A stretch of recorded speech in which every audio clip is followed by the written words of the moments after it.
पिछली कक्षा में हमने जो मई जून का तापमान था, ग्रीष्म ऋतु का तापमान था, उसके बारे में अध्ययन किया। इस कक्षा में हम देखेंगे शीत ऋतु किस प्रकार की होती है हमारे यहाँ पे। शीत ऋतु जो है, शीत ऋतु में किस प्रकार की वेदर कंडीशंस बन जाती है, मौसमी दशाएं कैसी हो जाएगी। तो ये इसके लिए भी मैंने एक मानचित्र जो है पुस्तक से हालांकि स्कैन किया हुआ है। तो आप इसमें देखो कि जो औसत तापमान यहाँ पर दिया हुआ है, तापमान जनवरी के लिए, जनवरी में जो न्यूनतम तापमान है वो 10 डिग्री से कम। यह क्षेत्र कौन सा है? जो हमें हिमालय पर्वतीय क्षेत्र है, इसमें श्रीनगर लिखा हुआ है उत्तर में एकदम।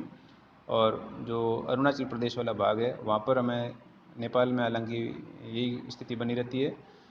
तो भूटान, नेपाल, श्रीनगर वाला क्षेत्र, अरुणाचल प्रदेश, इन क्षेत्रों में जो है तापमान 10 डिग्री से कम देखने को मिलता है जनवरी के महीने के अंदर। इससे हम दक्षिण में चलो, दक्षिण में 10 से 15 डिग्री सेंटीग्रेड, चंडीगढ़ जहाँ लिखा हुआ है, दिल्ली लिखा हुआ है, मतलब पंजाब वाला भाग, हरियाणा वाला भाग, उत्तराखंड वाला भाग, उत्तरी राजस्थान का कुछ भाग, और हमारा मैदानी जो उत्तर प्रदेश का पूर्वी भाग, पश्चिमी भाग, उत्तर प्रदेश का पश्चिमी भाग, ये वाला क्षेत्र जो है 10 से 15 डिग्री सेंटीग्रेड यहाँ तापमान देखने को मिल रहा है। इसके और दक्षिण में जाओगे और पूरब की ओर जाओगे तो तापमान और बढ़ गया, 15 से 20 डिग्री सेंटीग्रेड हो गया, जिसमें दक्षिणी राजस्थान, मध्य प्रदेश, छत्तीसगढ़, बिहार का अधिकांश भाग, पूर्वी उत्तर प्रदेश, और ये जो उत्तर पूर्वी जो राज्य हैं इनका दक्षिणी भाग, ये सारे जो हिस्से हैं इसमें तापमान 15 से 20 डिग्री सेंटीग्रेड बना रहता है। और दक्षिण में जाएंगे, मतलब हम प्रायद्वीपीय पठार की जब हम बात करें, जो परफेक्ट प्लेट्यू रीजन जो है, उसमें महाराष्ट्र, तेलंगाना, आंध्र प्रदेश, दक्षिणी उड़ीसा, दक्षिणी छत्तीसगढ़, ये वाले भाग जो हैं यहाँ पर 20 से 25 डिग्री सेंटीग्रेड मिलता है। और एकदम दक्षिण में दक्षिणतम जो भाग है और अरब की सागर के पास के जो प्रायद्वीपीय मैदानी भाग जो हैं, कोस्टल प्लेन्स जो हैं, तटीय मैदानी भाग अरब सागर से संलग्न, यहाँ पर हमें तापमान जो है सर्वाधिक मिलता है शीत ऋतु के अंदर 25 डिग्री सेंटीग्रेड से अधिक। तो तुम देखोगे कि हमने पिछली कक्षा में जब ग्रीष्म ऋतु के तापमान की चर्चा की थी, तो जहाँ 32 डिग्री सेंटीग्रेड तापमान हमने समताप रेखा के तहत दिखाया था, दर्शाया था, वही भाग जो है अब भी 32 डिग्री सेंटीग्रेड वाला वो भाग जो है वो 25 डिग्री सेंटीग्रेड के लगभग पहुँच गया है। तो जो वार्षिक तापांतर हम देखेंगे तो कितना हुआ, 32 से 25 के बीच। तो वार्षिक तापांतर कितना हुआ, 32 - 25, हमें मिला 5 और 2 7 डिग्री। 7 डिग्री टेम्परेचर का हमें जो है एनुअल वेरिएशन एवरेज टेम्परेचर में हमें देखने को मिला। तो वेरिएशन ऑफ टेम्परेचर कहाँ ज़्यादा हुआ, दक्षिणी भारत में या उत्तरी भारत में? इसको आप इस लेक्चर के माध्यम से जानने की कोशिश कीजिए और अपने जहन में प्रश्न उठाइए और उत्तर स्वयं खोजने की कोशिश कीजिए। मैं बता दूंगा तो आप इसके बारे में अपने मानसिक जो उद्वेलन है उसकी समीक्षा नहीं कर पाएंगे।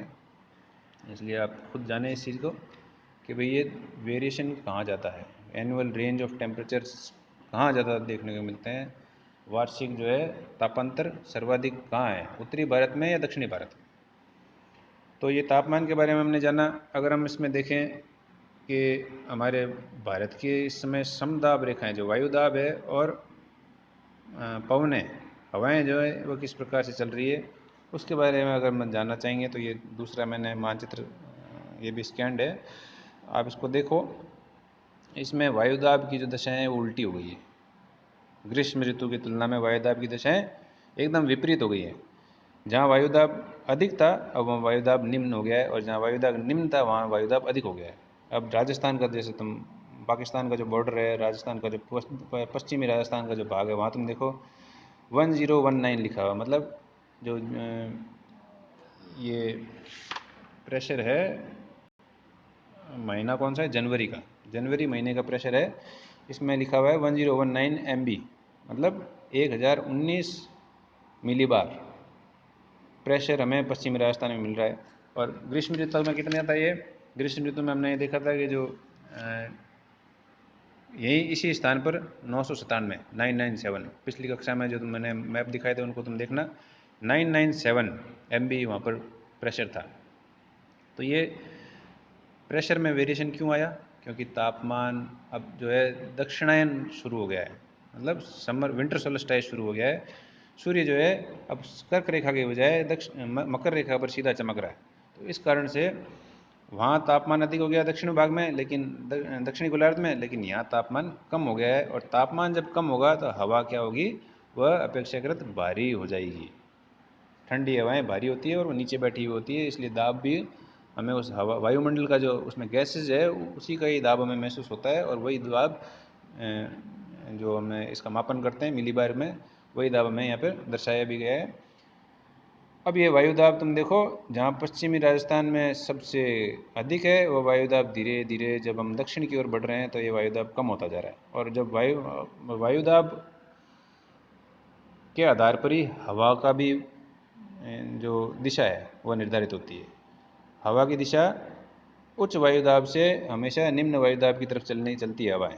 उच्च वायुदाब से निम्न वायुदाब की तरफ हवाएं चलती है। अब तुम देखो, जहाँ दक्षिण पश्चिम से हवा आ रही थी वहाँ अब उत्तर पूर्व से हवा चल रही है सागर की ओर। तो पहले सागरीय हवाएं महाद्वीप की ओर आ रही थी, अब महाद्वीपीय हवाएं सागर की ओर जा रही है। ये हमें वेरिएशन देखने को मिलता है। तो ये हमने दो मौसमी परिवर्तन जो है सीजन्स के अकॉर्डिंग में हमने जाने। फिलहाल इतना ही है। आप फिर से अपने प्रश्न लिखिए और उत्तर खोजिए, नोट्स बनाइए। आपके भविष्य की जो है शुभकामना करता हूँ। धन्यवाद।